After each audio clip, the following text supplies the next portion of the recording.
Don't try to sneak into your room like that. I know what you've got behind your back. Records. More new records.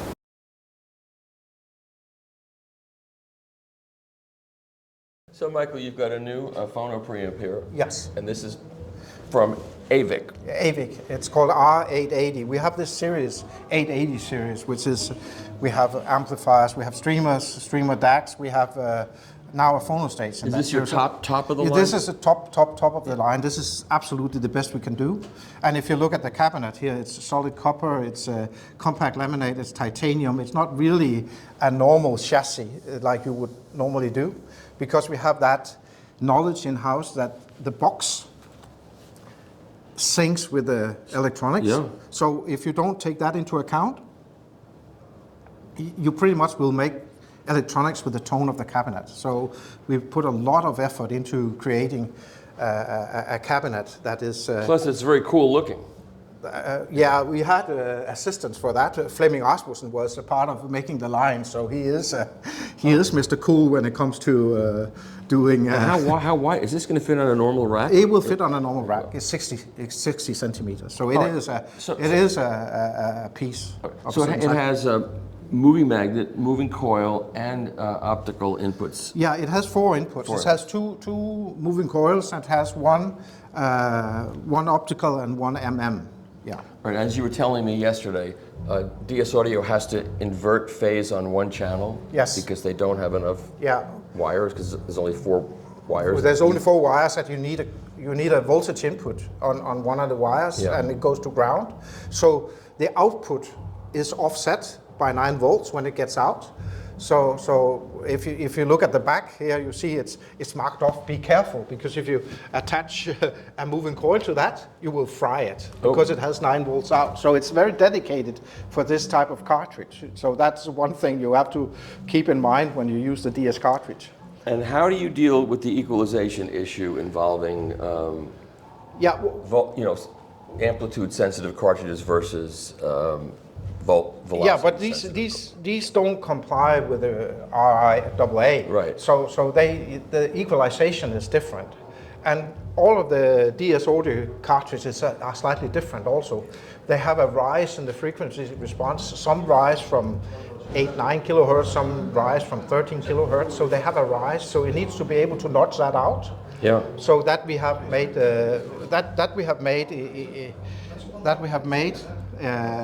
Well, it's all adjustable from the remote control. All adjustable so from the remote. So you can sit in your listening chair and then decide where you want the cuts to be. Yeah. And you don't have to change outputs, which is theirs. You have to change the output physically. Yeah. But here we have made it inside. But there's many things we have done differently in terms of the equalization.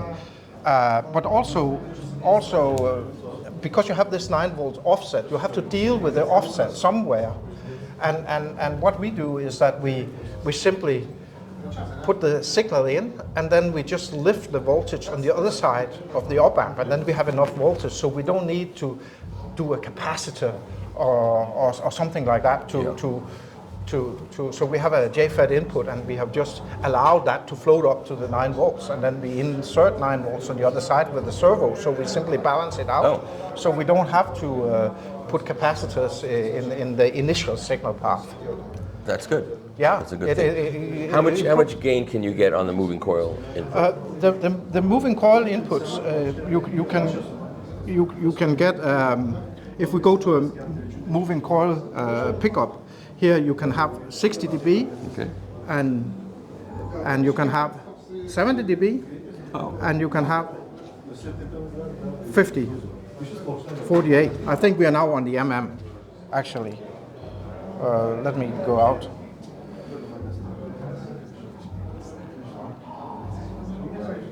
I like the big lettering. A lot of people need that. Yeah. So you can go to 70 dB. That's plenty for it. That's going to handle any.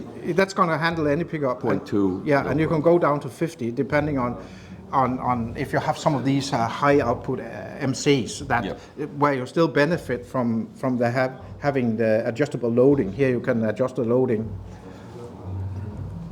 And how high up can you go to 47K? No, you can go to 10K on the MC. Okay. That's very high. I don't know why you'd ever need that. No, you don't ever need That's that. okay. But here also you have different gains, but you also have resistive loading. You can adjust the loading. Which is good. And you can adjust the capacitance as well. So for MM you also have a wide variety of adjustments. And as I said, we do everything of this with LDRs. Which is a grossly expensive way of doing it, but it's so noise-free. And LDRs are light-depending resistors. Right, yeah. What we do essentially, we write software around the DAC, and then we set the DAC to putting out this voltage. And then we have a very stable voltage. And then we take all the LDRs and we calibrate them. So we know exactly at what voltage or what current do you actually have this and that and it resistance. doesn't vary over time. It doesn't vary over time. It varies over time, but it's very, very little. It's like 1%, 2%. And if we talk loading, 1%, 2% loading, you cannot hear that. Right. So, Of course. So you have this, it's a very flexible piece. And it's going to cost how much? Like all the other products, I think 68,000 euros. Well, there's a market for that because there's a bunch of them at this point, and they all seem to be doing well in the market. So yeah. I think this is very much a niche product. Of course, it is a niche product. So. And you have plans for a less expensive version of this down? Yeah. We have this cabinet over here. That cabinet is a lower series. It's called. This is a streaming amplifier, U588, but this is a lower cost. This is these start around 20. And when we do the phono stage in this box, it will actually starts at 15. But when we do a phono stage of this, it will have the DS audio and one moving coil. Okay. So it will not have quite the same flexibility, but it will have the same features and the same capabilities. And you'll be able to sell it for how much? 25, 30? No, this will start at 15. 15? 15,000, oh. yeah. All right, now you're out of the niche.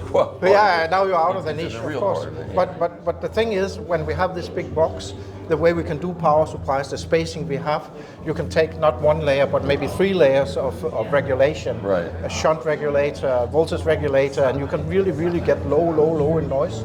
Because the noise on the rails is what really defines how noise-free you can make a phono stage. Yeah. If you cannot handle power supply, you cannot handle noise. It's it's that simple. But that's your ultimate statement, right there. This is our statement piece, for sure. Great. And when do you plan this to be available in the American market? This will go out. We will start shipping these in January. Oh. This is already a production piece, essentially. We still have a few software things we need to see if we want to have this in the display or that in the display, and final adjustments, basically. Well, that sounds very exciting, and hopefully I'll be able to get one to review early on. Maybe have the world premiere review, maybe. Yeah. We can surely arrange that. Would be good. Yeah. All right, so we'll play a record. Guess which record? We're going to play Patrick Leonard's record, because I'm playing this all over the world, and I'm going to make this record very successful.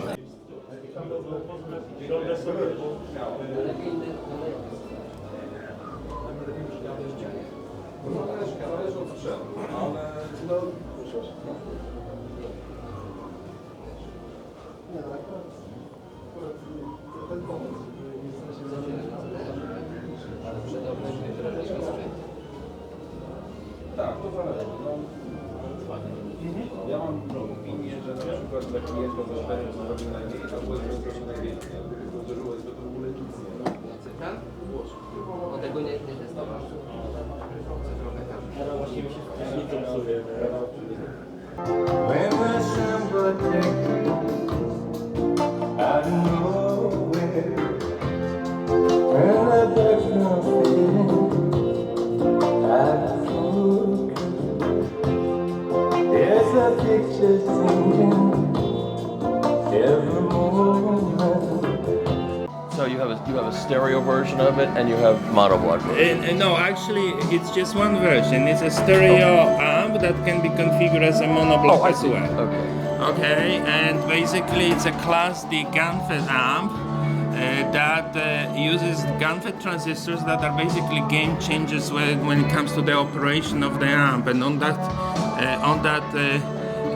graph, you basically see what's the difference is that the GANFET transistors are making the square wave much more square than the old MOSFET transistors, the silicon MOSFET transistors, basically eliminating those red distortions of the square wave that you see there that basically are the main cause of the grunge and flatness of the old Class D. So they basically, by making simply the square wave more square, you bring all this ambience and low resolution in the amp, and everything comes back, and suddenly amp has this very linear characteristic, tube-like characteristic that basically you can now hear, and the soundstage gets bigger and everything gets basically proper, and everything that you didn't have in the old Class D comes back, and suddenly the amp sounds sounding like Class A. What does it sell for? It's $10,000. Okay. Okay, and yeah. Okay. You send one over and I'll listen to it and I'll write about it. Yeah. Okay, great. Right when you get back, do that. Yeah. Okay. Because I have. We're gonna be again at the Capitol Audio Fest, showing this again with the sound lab speakers, the electro stuff. Thanks for explaining that too. All right. Okay. Thanks.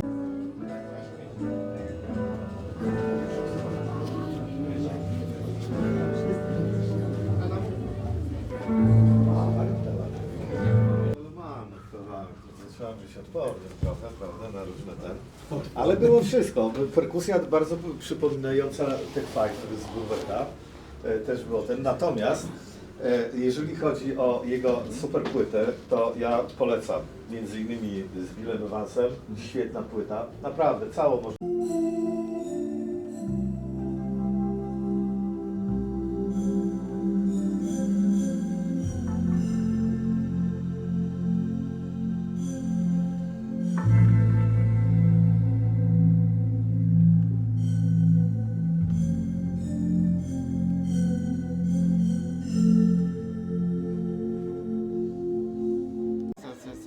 That's the gold.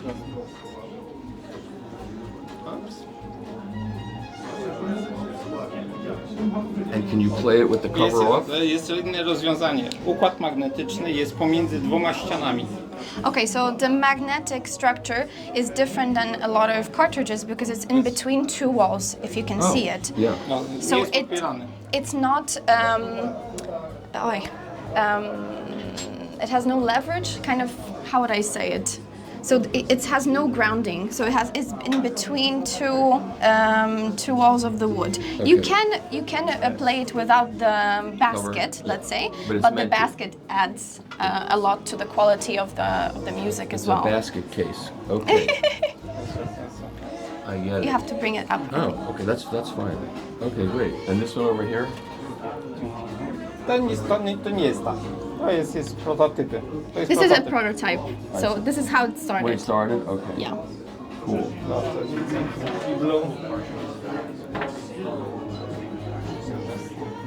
And how do you get all those holes in? All the machine? Jak robisz te koszyki? Koszyki robi najlepszy jubiler w Polsce. Okay, it's so the part that I was saying that not everything is done by my dad. Right. The basket is done by one of the best jewelers in Poland. And he So makes- that's how it's that's done. it. Silver, pure silver. It's made of. Oh. So it depends on what it is. For instance, Yeah, the beautiful work. Pure silver and gold. so it's gold plated, pure silver, gold plated. A jaka próba? And are those, is that like open? Is it holes in there, or is it just black paint or black whatever it is? Where? Are there Where holes black? in it? I know it's holes. There's So a- it's completely kind of. I mean, it's holes. It's Okay. engraved. Because you Let's can get say. fooled sometimes. A to jest oryginalne właśnie z 1512. And that's the wood from 1512. Okay. So the head shell's wood is from 15 to. Yes. Też. Okay. Great. Well, thank you for showing me all of this. Right.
on my watch chain,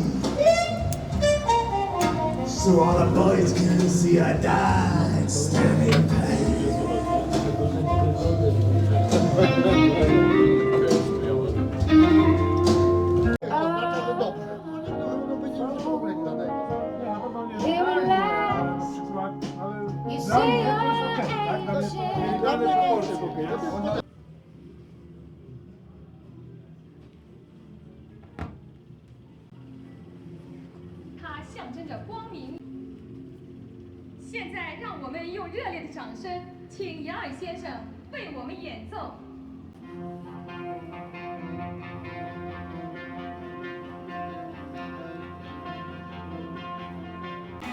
That's good.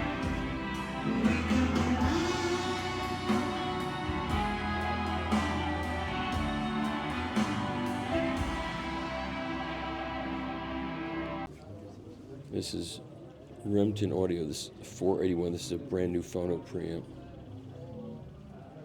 Really nice layout. And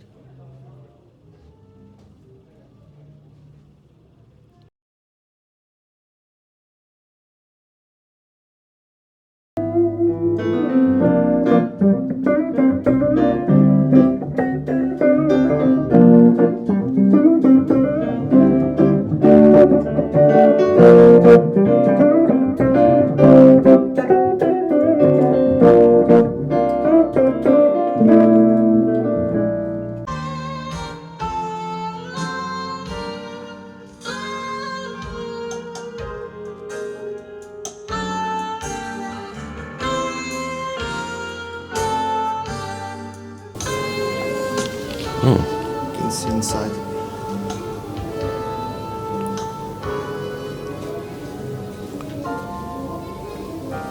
It has a separate power supply which stays on the floor.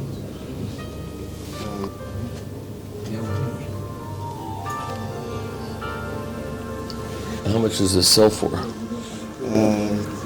It's 8,000 euros here. Oh, that's good.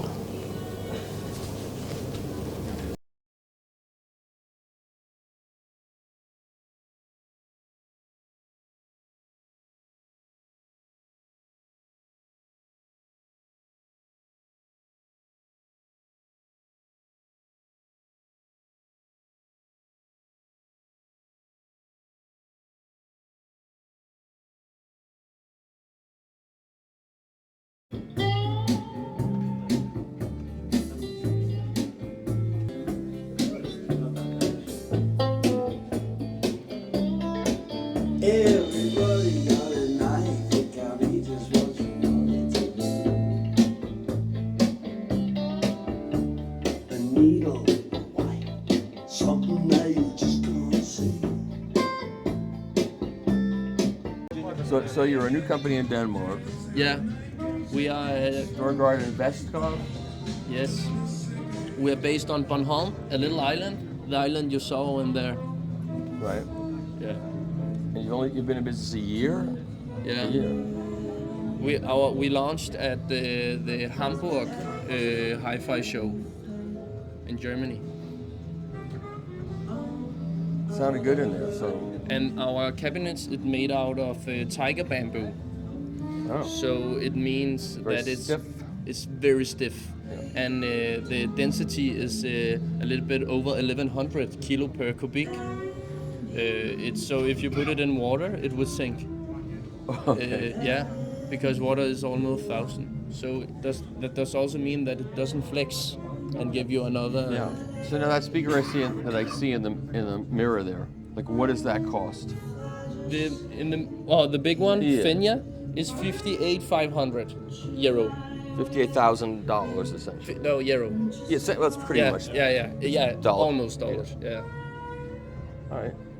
And what's the bottom end of your market? Like, what's the least expensive speaker? Yeah, 15,500. Right. It's for the Bentley one over there. Frida, it's called. I'm seeing everything in reflection, but that's okay. Yeah. It still works. Okay. Yeah. Great. Okay, thank you. It's very interesting. $3 million to make the one. Well, not a bad idea to use sort of to model the speakers, I'll say. Yeah. She's name is Lage and the family. We say Lage and the family. What's it? Okay. Yeah, very nice looking speakers. Good. So it's a fully active speaker. This is Dutch and Dutch, right? Yes, correct. Okay. Sounded really good in there. Thank you. And this is the rear of it, right? Yes, that's the front. And there is the front of it. Right, so it's fully active, and you do DSP room correction, or? Yes. We actually do two things. One in a more natural way and one with DSP. We call the DSP correction like the icing on the topping on the icing, but it's a very smart design actually. So if you look at the side, Thank you very much. Thank you. If you look at the side, it's actually a natural card joint. That means that we don't allow any sound to move backwards towards the speaker. So we eliminate all the reflections hitting the back wall and the side walls, right? And because we can do that, we can actually allow ourselves to move the speaker very close to the wall. And this in a living room, we believe it's favorable, right? Because not all the people want to have a speaker 1.5 meters outside. So we actually trick the whole wall to become a big part of your solution, of your system. Because these subwoofers, we use base coupling that we couple together with the wall. So that's why we also get some support from that. So there's no room reflections, and we think that you saw that in the room that we don't have any acoustical treatments in our room because we don't really need them. So that's a natural way. And then on top of that, we use DSP. Right, so now we have a very well designed, favorable speaker in your room, and now we use DSP to correct, you know, the issues you might have in the room, because all rooms are bad. They have issues. So we need to eliminate, you know, some bass peaks and whatever. So that's what we're doing. And so, if you're a vinyl person, how do you integrate? The sound has to get digitized to go in there. Yes. And what 9624 or 192? If it's analog, then there's analog signal. If it's digital, it's 192 kilohertz. So you can feed an analog signal into the. Yeah, very good question. So back here we see that we have an input. This input is actually switchable, so it's both digital and analog XLR. Glad I asked. Yes, so we have a lot of customers actually that uses vinyl players, because at Dutch and Dutch we believe that your source is yours. So now, however you want to listen to music, that's up to you, right? But at least then you don't engage the DSP in that case. Or you still do? You do. You still do. But there's But it's still analog reaching the speaker. It's still analog reaching the speakers. They converted. But yeah, we believe that the great sound is your room, right? So we provide you with a speaker that plays favorable together with the room and not against it. And if you want to use vinyl streamers or preamps or whatever, it's up to you. Right. And what do these speakers cost? Like the retail price is 15,500 euros. Euros? For the whole setup. So and that's pretty much what it would sell for in America, because the dollar and the euro are pretty much equal. So 15K. And you're ready to rumble. You're ready to go. You're ready to go. Just plug in a source and you're done. Plug in the source and you're done. And that's what my ex-editor says, wow, that's all he could say. Did he say anything else, or is that all he said? Wow, that was enough. Not flutter, just wow. Okay, thank you. Stay.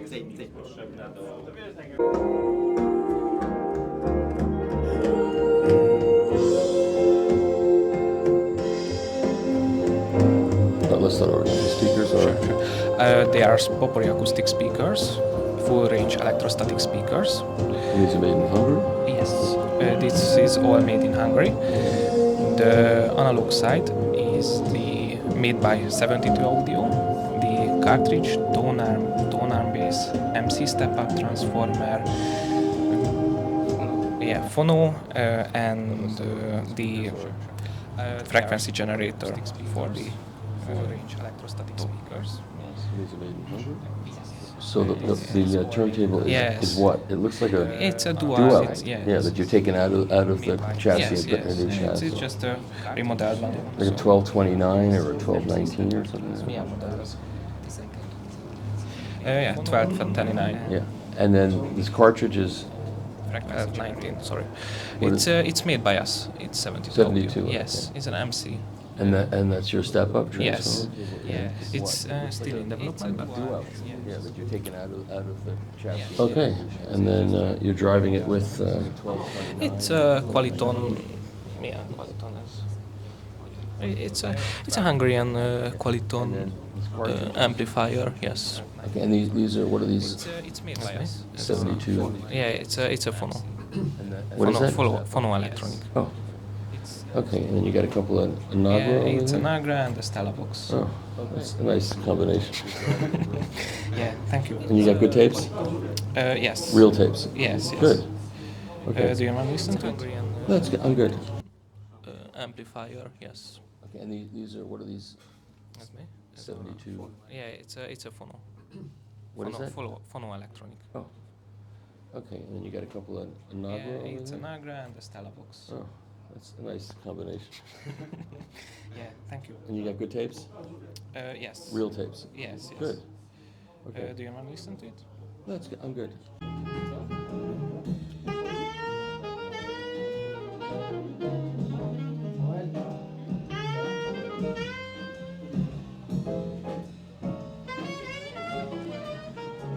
Nie przychwalaj mi, tylko powiedz sobie.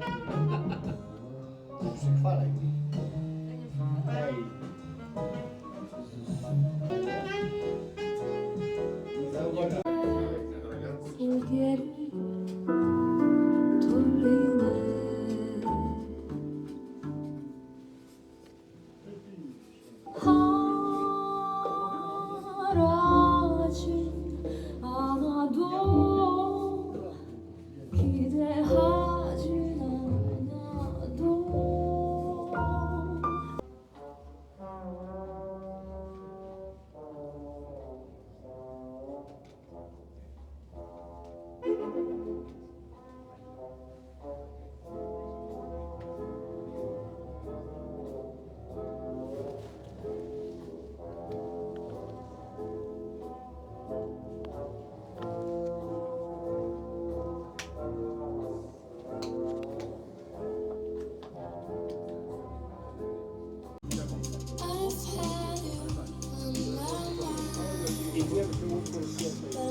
My baby and me, we switched round and round till half past dawn. There was 57 channels and nothing on. 57 channels and nothing on. 57 channels and nothing on. Well now, home entertainment was my baby's wish, so I hopped to town for a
That's the Gico ceramic cartridge.